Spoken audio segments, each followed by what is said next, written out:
nti we a president afutu odema ambassadors ya wo mo ekro no nti ambassadors ne de dɔɔso mi hu ambassador Victor Smith on ekosi Ghana nem ewo America bonten so mi hu Professor Kwesi Obridanso Professor Kwesi Obridanso na one Kwesi Obridanso kane Vice Chancellor no wo Kwame Nkrumah Suapomo ono no kwa represent Ghana is it India? Yes, India. Okwa si Ghana ba nem wo India bonten so. Ena Kobonsu ohima ba so okwa si Ghana nem wo China. Ana yes, the Republic of China. And okwa si nti omodoso enenra president dispatch wo so omunko no mo enkonko ye adwuma. Na Ambassador Emmanuel Victor Smith ejina ne nuanom nyina nem president bo se omo krono enkoya krachesem ene kotu she ene tire omu komia ne teme bia ni omu konoma kwakọ yadwuma se jam kra ene omo befa ama oman no enye omo so mfaso a omo ebeye saade ne dodo. Will persist through hell or high water to build on the sturdy foundation you have laid and are committed to deliver on the promises we made to the good people of Ghana. In this current geopolitical landscape, sound economic strategy is of crucial importance. Our relationships with other nations lie in the dynamism of our economic ties. Trade, investments, and innovation will be our focus to enrich lives and create jobs in Ghana. We will work to deepen these economic partnerships around the world to create strong and enduring economic alliances. We will put our best efforts forward to identify and facilitate opportunities for a new transactional approach to the benefit of the Republic of Ghana. Mr. President, we strongly believe in your vision and have the absolute confidence in your leadership. We assure you of our collective best efforts to implement principled actions in concert with your foresight. We will strive to nurture trust, not only by advocating for the interests, values, and traditions of our beloved Ghana, but will be equally responsible. Ambassador Emmanuel Victor Smith, any attending Kano, on represent Ghana, America, Abontain, so. Na wakako dijuma ewo honum to jina ni nuanom nyina nemo de bose koma president se omo kono makako yedwuma omo nkode da bia ni omo kwako yedwuma pa na akwatia by election akogu ekire nsem de bebre akwatia by election no ye de akogu ekire nsem bebre se ya no ka sei NPP amanyoko no e de petition akwakoma IGP ene Ghana Police Service se de course wa akwatia wiase sofo azoka ene ne mrantie bi ebontrene ena afenyo ye beto no ha enke ye by election wa futu Masaudu obi sini sum ene chese entrene samu eba mpipi amanyoko no so no omo efi se enya asem wo so omo tetena na omo ye jamani nka sembi omo fi se osa posifo bam na hwehwemu bia enkwa ho asem ne ye ka no so bi tunenum to akaze saade David ano dene enti Richard Ahiagba Director of Communications edema NPP amanyoko no wone party ne mpanimfo keka ne emese de amomo a petition Ghana Police Service ne IGP said ye si wa kwatia no ene ya omo starting hwehwemu to have the police investigate and possibly arrest and punish the conduct of Alaji or Chief Sofo Azoka and Abdul Wahab, who is a constituency communication team member or officer for Boamah of the NDC. We are interested in justice. Our coming here is designed to formally petition the IGP. We know the police saw it. The particular abuse of our third vice, Alhaji Usman Masaudi, was in the full glare of your cameras. police were there. At some point, they came in to separate, and the person who slapped Masaudi, third vice, was restrained by the police after he slapped him. But strangely, the police didn't arrest him. A criminal act, the police saw it, they separated, which was good, but there was no action. And that's not how we want to carry on our country. Just as we're hoping many of myself or my deputy go ahead to slap any of you here, won't suffice just to separate us so we don't slap him the second time, and that's it. So we want the police, as if they haven't seen it, we have brought it to their attention. Evidence on pen drive has been included with the petition. So if they haven't seen what you guys have beautifully circulated in the media, at least we have provided for them, so that they can take full account of what happened and take the necessary steps to bring sanity and punishing these individuals, not only for the sake of punishing them, but to create a certain standing deterrent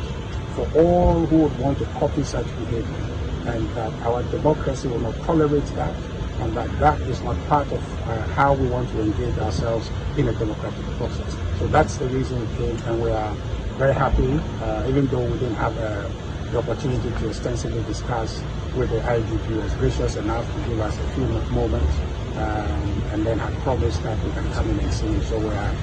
working on an appointment to see him later on the evening to discuss the petition further. But we want to also plead with you as the media to focus on this petition. The reason is that it is happening to a member of the New Patriotic Party, but it is happening to our democracy. And if these individuals are emboldened because there's no sanction, there's no punishment, they will do it to anybody. And that anybody could be you, could be me, and our... To we, Director of Communications, said the NPP, Richard Ahiagba, and Yetene Nkano. Wali DNPP pen inform the petition akwa IGP ni Inspector General of Police and then echine ya the see ye e wa kwetia so omo kore de we ne course we NPP for ejina so e the petition na kono yinti de course kakra ka azoka no oba akotia mi alaji mashauri msi mi mbatamali na azoka to mi ba akotia mi hunsa so mun ka kira azoka se mun ka kira azoka anya yiri shelan yerma pon na anya ba ma pon na yiri anya ba ma kanjel pon na list bi se ka anya bla ba azoka your mother mina I say your mother I say your mother brother look brother anya ba ma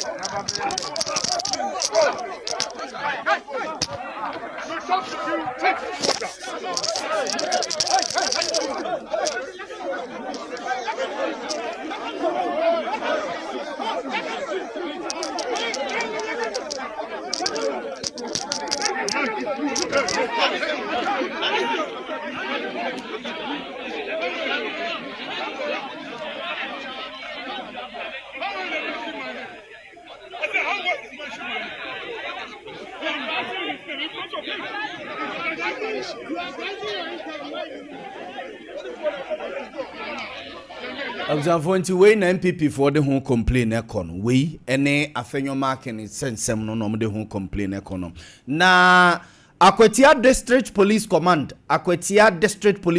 so no e de krata babon temra MPP e de petition ne krata e koma IGP ne posifo no a enom so de krata babon te e kire se nyame ni mu ne de siye e wo Akwatia Alaji e Chief Sofu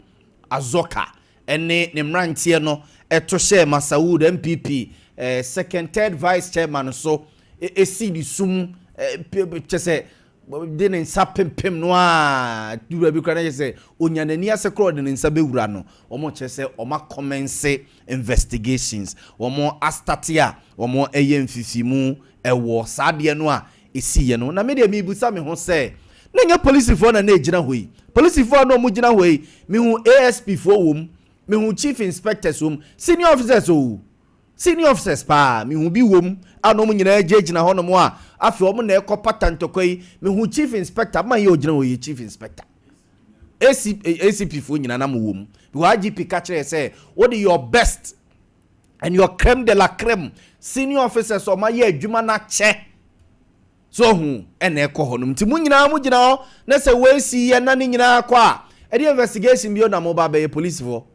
IGP ne Akwatia District Police Command ne Ghana Police Service the investigation bio ene ya na mo ya na mo ye ne say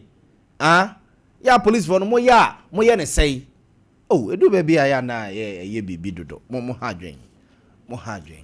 afi mamemfa mo nko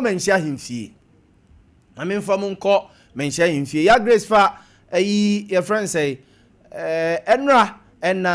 the funeral committee asante mache na ho ye nanu ada na yenya krata free the funeral committee no ho titru media subcommittee no relations me omati media subcommittee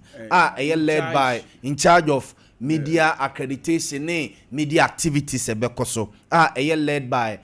Miami chairman George apigi dini de George Enchibos yakomeboa George Enchibos yakon na nyesa adan nam nim se Miami chairman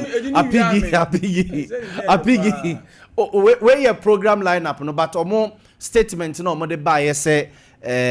accreditation and then a last day and a deadline media house bia sante hima ne dot ye na e baso no opese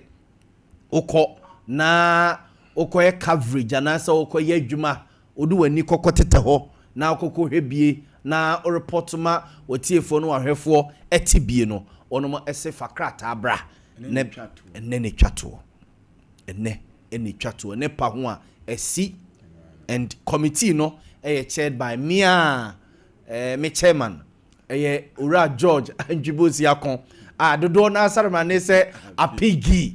dodo na sarmane apigi every chairman apigi dem nim da se apigi de George Anjibosi yakon ai di de just until we program outline sene ebesi akọ dwumadie ne besi akọ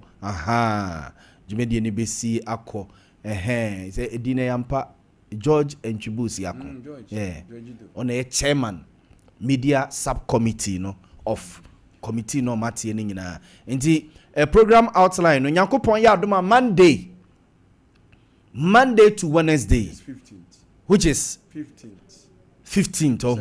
okay 15th September na chese efi ahomache nonum edukosi enwumre nonum menhia himfie ne mo fe ne se filing pass no o kwa kofa ho na akohwe eno ne ya na mo se okohwe abrewani achi so hu okwa akohwe abrewani achi so hu ne no okoso amamre ne amane ewo ho me kai se ohima fia kobidie no me kai na obo watch kro mo ma eyi watch no obo watcher ye ma oyi watch no o she ema no sa o sha asomade a o jewels ne sa ne ma mo ema no mo de mo ne ma ne ma tutum kom ne ade no ye be mo yi ni nyina e na se utirigwi no onkata so a o mo make sure se o ba giduku sa o mo bia o yo ba o ba giduku dia kata utirigwi ni so ansa na wakọ na wakọ hinti okohwe ba na oniema na ororo de go ho no na wakọ forward nti ukọ a di hu ni preko unim se ye be mo yi wasoma nkapo na ya na egugu mu hu bebre no ye be ye forward egu fie preko so anaso be ye gu bag mu ko ba na je se enye no na fe until from Monday to Wednesday no filing pass na fe or say Monday to Wednesday 12 to 5 otumfo ebetna dwabrim na adofo akwakochia krobia sante kotoko hene akwakoma ne yakọ na yawada yawada na ye friend say na nkasa no na fe ene so ato so sa nti Monday no mo kire se omo mo betimi aba Monday no list ni churches, that is the clergy. Almost say all political parties Monday no more the educational institutions, NGOs, telecommunication companies, corporate institutions, all recognized associations, any general public, you know, more na Monday ubetimi aba na abrewadam pem no maba behwe na niechi na fe Ade Akye Tuesday the judiciary any Ghana Bar Association for mobetimi akọ security agencies, Ghana Forces, Ghana Police Service, Ghana Fire Service, and a Ghana Prison Service, Ghana Immigration Service, Customs munyina mobetimi akọ SOEs no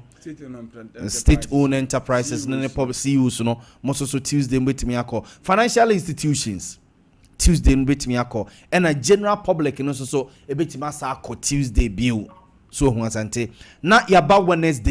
Wednesday no ministers of state, diplomatic corps, parliamentarians,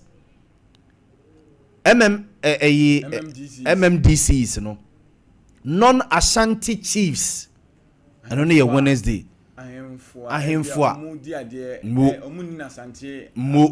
mo outside or outside Ghana wherever mo free Burkina Faso si krom ni ayi nyina mo betimi abawuku ada no 17th September. Say we non-Ashanti chiefs, that the Ashanti chiefs no omo de omo ankasa nyina ye mo de mu nyina mo kamura ho na mo ye and non-Ashanti chiefs from other regions ni nyina so hu eno no mo nyina mo beka ho na maba Wednesday 17th September ansa na yawada no adoti ye no ekoso no 18th September no omo mbetimi akọhwe abrewa ni achi no the presidency tibia o mampani ahye ya obetimi aka mampani hu na ne na former president say amampanimfo dada to say mampani dada akofo mampani dada nanado danko akufo ado ebetimi akọ so and a former vice president they say Dr. Boamah nko ana the Dr. Alhaji Mahmoud Boamah ne team diplomatic corps so ebetimi akọ na che eno ne ye ambassadors no a mo Ghana hase na musi mama ya hodo anemu Ghana no mo so yawada no aye doti ye na mu no mo betimi akọ na general public no so kakra ebetimi akọ inji wey program outline asante na no ma yenhihye yese nipaku bi o mamu bia opese obabejam ye mo ya yenhihye yama mo edanu mu na no obia woda wode beko ti no afi na ekoya no de obo no bekoso no hu da ye yama na general public de no de on say na nane se bi ye ne wo ha na ye yi no very good nti no emre bia no se bi ebenya akonya akọhọ na no so nche se bia na 2 seconds bia na de ho yi ntre na de ho yi me ko dwada akọbra da akọbra adai te bia ukọ dwada na wa makwan ama obi so akọ ebnada so hu wa makwan ama obi so akọ ukuada wa makwan ama obi so akọ yawada no so hu kama maybe meti Ashtown ti every day no meti Ashtown wenti no mo nipa eba ho no edoso so hu because so na wadi huni kama nti we ye media statement no na make say me ami wo fa chairman Piggy George Nchibosi yakon on a chairman of the media committee game woni da na odru mensi akwa na oka Mr. George Nchibosi yakon amafo hu o apigi unyambo apigi akwala do beko ya kakra bi na make for mampanya 7 sa you know pense ye missions na wa abama no ne no mo som ye no ya no kranie ebi wo ha omo dwumadi omudie pa no ya emfa so pi mre ani nipa na kɔ no wɔde ne yere ne ne mma so obi asabi na ɔde mu nyina akɔ akosi wɔ man no mu akɔ so wɔ man no but ɛwɔ sɛ nka adwuma ɛmɛbu no wɔ man mu adwuma wo kɔ anka wo saa mission no wo ne wo team no wo betimi ehu ɔman na adwuma Ghana mabu no betimi nya bi ayɛ but wo makɔtena wo saa mfie na mfie nwɔtwe ne wo saa ba betena ɔman mu na ɔman no sika yɛ gye no ɔman mu asa de asoma ɔmo sɛ ɔmo nye nkɔ na ɔmo sɛ bonsa nkonkodi enti we dey ɔmanpanyin si yɛ spending about $50 million yɛ sika nye sika ketewa o ɔmo spend ya sɛ ɔmo rent na other things na afia so na ya sa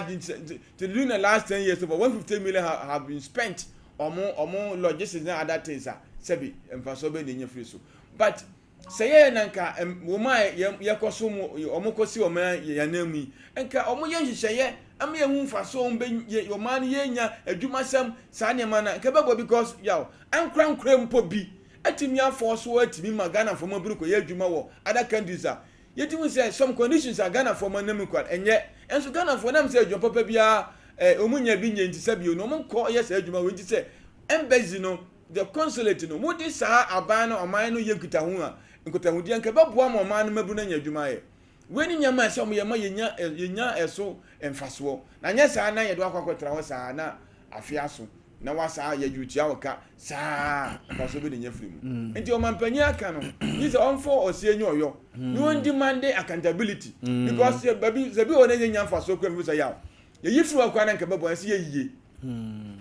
Burkina Faso ni other countries bo mi say ye no na bede nya yamade awe ukoyi Burkina Faso ayi embassy da free ho no kote aye wie yamade ne kahuro yi asante obenya ne he na da bi wo ye embassy na wo ye ambassador of Burkina Faso na se be kote nti wo de wo ko ho no wontimi mma ko ne kahuro wo se ye ni jikero ye to wa che jikero da bi yi ye bede ne bibi Ghana so yebetimi aye mo bi wa oh yentimi ideas be na ode maye yentimi nka na ntwe so for so ntosi ye kwakra be enti wo ye ambassador na say whatever we won e dey na ye Ghana for nya so mfa so wo ko tre so mfie na ne atwa aka na ba betra ha na wo ye Senegal ye huru so Tunisia Egypt no say ye sa na ma no sa na ambassador ti wo dey na ekoso enti o man yaw ye make an opinion say ambassador ho no nya so mfa so no man no yewu se wo koye no say ne nya sa ma bia na we are living a very luxurious life over there na Ghana nya so no ne me no ya adwene enti yenye bibisa but MPP dia ne dia ayi dia no penny say omo petition no omo say nke enkomre why okay ya why ye enkomra na sports team ne nsom na e bedan ho abasisi a na ye special guest ofia ha say